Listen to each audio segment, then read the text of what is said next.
All right, let's take a look at what we got this week. Actually got some interesting stuff at an interesting price of Whatnot, a couple of books, and then visited the $2 bin at my LCS and picked up some stuff. Some stuff that I probably shouldn't have picked up and some stuff that I'm happy with, but that's kind of how it always works. It's all right, let's go through it. $2 bin here. Walt Disney, Donald Duck, and number 51. It's about a VG range, VG minus. Got a little crease there, but it's not completely beat to hell, which was nice. Anything in the VG range I'm gonna scoop up. And it was all these came bagged, unboarded as they usually do. I took them out of the bags for this video, but I haven't actually looked through them yet, other than just the front cover and the back cover. But yeah, Walt Disney Donald Duck number 51. What year is this? What year is it? Yeah, 1957. Number 51. There we go. But yeah, happy to have that one. All right. Spin and Morty. This was kind of cool, and I was super happy to pick this up. Just because I've seen a lot of this, not Spin and Morty's, but some of the TV Western books from the 50s, and like a lot of them really are just like 2.0s, 1.5 low grade books.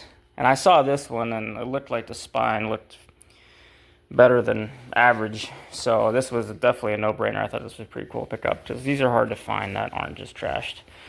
But yeah, Walt Disney Spin and Morty. I don't know if you guys are familiar with that, but it's like a camp where I think one kid, I can't know if it's Spin or Morty, but one of them like comes to the camp and he comes from like a rich family. He's like an orphan or whatever, and then the other guy, he's like just like, he's an expert and all that stuff. And I guess it's a relationship where the kids kind of one picking on the other and them kind of working together, and the other one kind of getting seasoned in with the other one and learning the ways and gaining respect and all that kind of stuff. But I think I read one full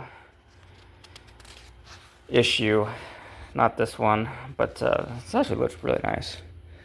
I mean, relatively speaking, this looks pretty cool actually. Nice artwork. And it kind of goes, oh, never mind. We're loose on the front page here, or the middle. That kind of sucks. I'm doing so well there. Other than that, though, it's still pretty cool. I'm still happy to have that. Nice. All right, well, I can only do so much with one hand, but yeah, Spin and Morty. What issue was this? I know that the one that I did read was 4-color. This is not 4-color. This is the actual series, which is cool. And I have no idea what this is worth or what number this is. Number 9, 1959. Yeah, that's cool. Yeah, the other one I had was the 4-color run. I think this is the only series that I have of Spin and Morty. So, all right, really sucks that page was loose, but other than that, that's pretty cool, actually. Honest Abe Lincoln, Classics Illustrated. I have this, but I picked this up. This was in a $2 bin, and I picked this up because it just looked really clean for a Classics Illustrated. And I know Classics Illustrateds aren't worth that much. I mean, if you pay $2 for it, and you're paying like the match, so probably what you should. But I mean, I shouldn't say that because Classic Illustrated, there's so many different, HRNs and different different issue numbers, and a lot of them can really shoot up in price. But like as far as like the base ones with the higher HRNs, I mean, they're not very expensive books. But this one looked nice, so I picked it up. It's actually a lot nicer than my other Abe Lincoln, so I thought that was cool. It was a cool cover too, because I'm just gonna look at this because now I'm paranoid to make sure that it's attached, but I haven't actually looked at this. But centerfold, yeah, we're barely hanging on, but we are attached there, so that's cool. But yeah, if I can find this and above a 4.0, I mean, this is definitely, I mean, you're in the fine category here. I'm gonna pick that up, but yeah, that's cool. $2, I'll take it. Wyatt Earp. This one was something that I probably could have passed on, but I just said screw it. I wanted it anyways. Hugh O'Brien. Kind of looks like what's his face? Who am I thinking? Looks like Robert De Niro though. Yeah, this thing's tarnished. I know. I don't even want to open it up. But are we even? I think we might be. No, we're completely detached. Yeah, it is what it is. I could have left that one there. Probably should have, but I don't know. It looked cool. I wanted to read it. Looked through it. White Earp number 9, 1960. I don't have any White Earps. I didn't know what it's worth. Didn't really care. Could be something. Probably not, but sometimes you just want it. But whatever, it is what it is. White Earp number 9, Hugh O'Brien, tarnished. Superboy 15 center. Generally 15 centers or whatever, but this one looked super clean to be in a $2 bin. Generally things that are in the $2 bin are either stuff that I don't want or gold and silver age low grade stuff. I mean, that's going to be like 75% of it. So I'm kind of fighting through to find stuff that isn't low grade. And then this was in here, and I mean, this looked like a 5.0 at least. So I pulled the trigger on it. Number 176. Number 176. 1976. 1971 issue number 176. Jesus Christ. Oh my God. But yeah, Superboy. All right, moving on. Let's not take more time with that. All right, Conan. This was actually something that I didn't expect to see in there. 20-cent Conan. I guess he thinks that Conan's are dropping in price. I mean, it's Conan number 29. I mean, $2 for.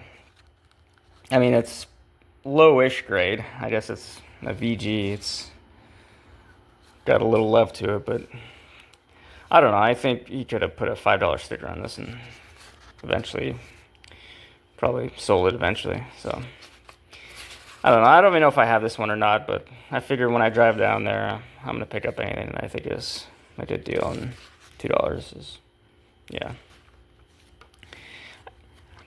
I think I have this one. I'm almost certain I do, but it is what it is. $2 I paid.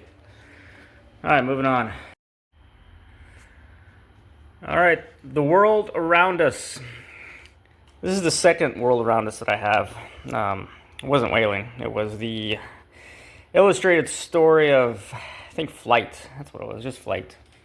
And it's actually a reasonably valuable book, which is, kind of cool. I don't remember where I got that or when I got it or how I got it, but this is the only one I ever seen in the $2 bin. And when I saw it, I knew I was instantly going to get it because, they're not super popular and they're not, really common, which is kind of right up my alley as far as things that I like to collect, actually. But here's this December 1960, number 28, Gilberton. Yeah, I think it was, oh God, I could be wrong. Greg Morrow, or something who did the artwork on the other one. And I know he did the artwork on, I think it was some Classic Illustrated and all that stuff. And yeah, I don't know, just some underappreciated stuff as far as just, I don't know, it's cool stuff to look through and it's cool artwork. And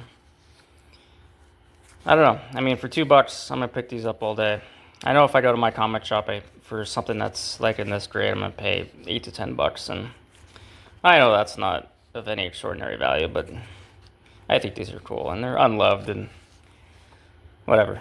Illustrated story of Whaling. Talk too much about it, but I'm happy to have it. I'll bag and board that and yeah, be done with it. Zane Grey's Story of the West. This is one that I should not have picked up. I don't even know why I did. What the hell I was thinking. It's got a big old chip here. I don't know. Maybe I thought it was 4-color or something. Even then, it's not even 4-color. I think it's Zane Grey's run. Yeah, number 37, 1958. I mean, we're attached okay here. Look at the centerfold, I guess. Oh, we're already at it. Yeah, we're attached to the centerfold. Alright, well, it's not a total. Oh, whatever. I mean, it's $2. If you're stressing over $2, you're gone too far with things, but draw me. Zane Grey's Story of the West. It is what it is. I have it. Probably shouldn't, but Looney Tunes and Marie Melodies. This is the stuff that you would find most in the bin. I think I said this before. This and Walt Disney Comics.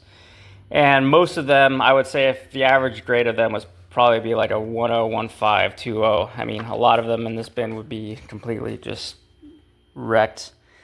And, 118. All right, we're fairly old there. 1951. Nice. But I would just search through those and try to find ones that are above, like a 3.5. And I figured that would be a good deal. And obviously I'm looking through them if I don't have the issues or whatnot. Every once in a while you'll find one that's in mid-grade, and to me I think that's, clearly worth $2. I mean, I know it is, because I've sold a lot of stuff, because I get duplicates and I list them on eBay, and, and I know what they go for. These, after fees and taxes, well, they go for $2. Even the low-grade ones, it is what it is, but... Alright, well this one looks nice, fairly nice. Got that same crease that I have on a lot of the other ones. He definitely picked up some collection that came from one guy, and all got creased in the same way. However the hell that happened. Porky Pig, $2 bin. This one I thought was a fairly no-brainer. It's got some love here, but I mean, you're in the VG range. The Porky Pig run, that's pretty white looking. Number 38, 1955. Yeah, nice and tight. Yeah, $2. I'll pick it up all day. I don't have this one. It looked cool. Nice, cool blue cover. What was he on? Ice skating or something? Yeah, it was. Ice skating on thin ice. Just dazing off there. Not realizing his fates. Yeah, sweet cover. Nice. $2. Glad to have it. I mean, like I said before, I don't know if I'm going to be able to continue to... Because this comic book shop might be... I mean, it's struggling for sure. Most comic book shops are struggling. And I don't know if I'm going to have the luxury to go down and get a nice little Porky Pig like that for $2. Stupid as that sounds. Action Comics, number 426. This is another one I could have passed on, but it looked clean. It looked like a 6.0. Might even be a 6.0. Even if it is, I don't know if it's worth $2. But I like first series Action Comics, even if it's up to the 20 center. But I could have passed on it.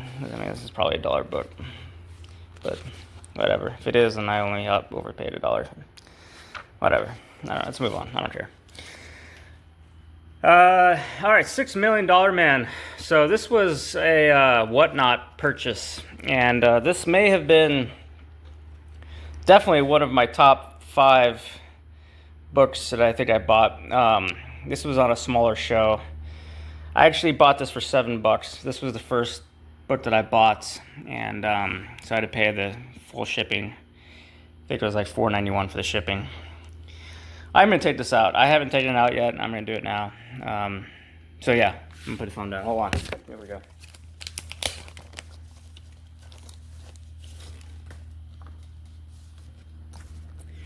All right. So yeah, I got it for $7, and I was going to bid up to $11. I don't know why that popped in my head, but I mean, when you do this on the fly, you just have to make decisions pretty quick. And I saw it had a little chip down there, but I didn't see much of anything else. And when I got this for $7, I was pretty happy with it, because I know on eBay I've seen them sell for about anywhere between $20 to $80, and they're pretty consistent. I mean, this isn't a cheap book. And all right, well, God help me here. I'm opening this thing up, but I'm hoping here it's... You did open it up on stream, but still you don't care. Until you open it up on your own, you don't know. But yeah, so it's nice and tight here. $1 Million Man, number 1, 1976. I don't know if you guys are familiar with $1 Million Man, but I think he was an astronaut or whatever that had bionic arms and legs, and pretty strong guy. And I guess I think he could see something or whatever. He had something with his eyes or something. And it was a 70s TV show. And I think the thing with this show was not the TV show, but the Whatnot show was he ran. I think if I want to remember correctly, he ran this at like 10 seconds, which worked in my favor. And he started it as $1, which was awesome. But yeah, I think that hurt him. But he also didn't have that many people on his show. I'm gonna put this back up. But when I shop on Whatnot, this was another thing that I bought on his show was the She-Hulks here. But when I shop on Whatnot, I always go to the vintage category, and I go to the filter of viewers, and I go to lowest viewers first, because I have no interest in a show that's got 75 people watching. I mean, if you got 75 people watching a comic book, it's just not going to go cheap. So I usually go for the ones that have like 4 people watching them, but whatever. She-Hulk 13, and this was I think 13, 14, 15, and 16. But yeah, that's just how I always do it when I go on Whatnot, and that's how I've always gotten really good deals. I mean, obviously, most times, you know, you're watching a pretty poor show, but when the good deals do pop up, they tend to happen on that show, and that's just, you know, the way it is. So, and that's just how I do things. But She-Hulk 15 and 16. He ran all 4 of these, and no shit, he ran them for $5, and I picked it up. And this was the same seller with the other book, the $1 Million Man. And when he ran this for $5, I don't remember how many people he had in the room, but nobody else bid. And then I looked at his rating, and his rating was, I think, it wasn't perfect, because they go by, you know, like a 5.0 is perfect, and a 4.9, 4.8. I think he was a 4.8, which is kind of questionable. So I was a little concerned. And I don't know if that, you know, worked in my favor, but, you know, you start wondering, hey, am I even going to get what I'm ordering here? But I took the chance, and obviously they came. I haven't opened these up, but I mean, I assume they're going to be what they are. But the $1 Million Man came, you know, just as I hoped, which is really cool. But yeah, that's all in the video, and that's what I got this week. And all right, until next time, and all right, talk to you guys later.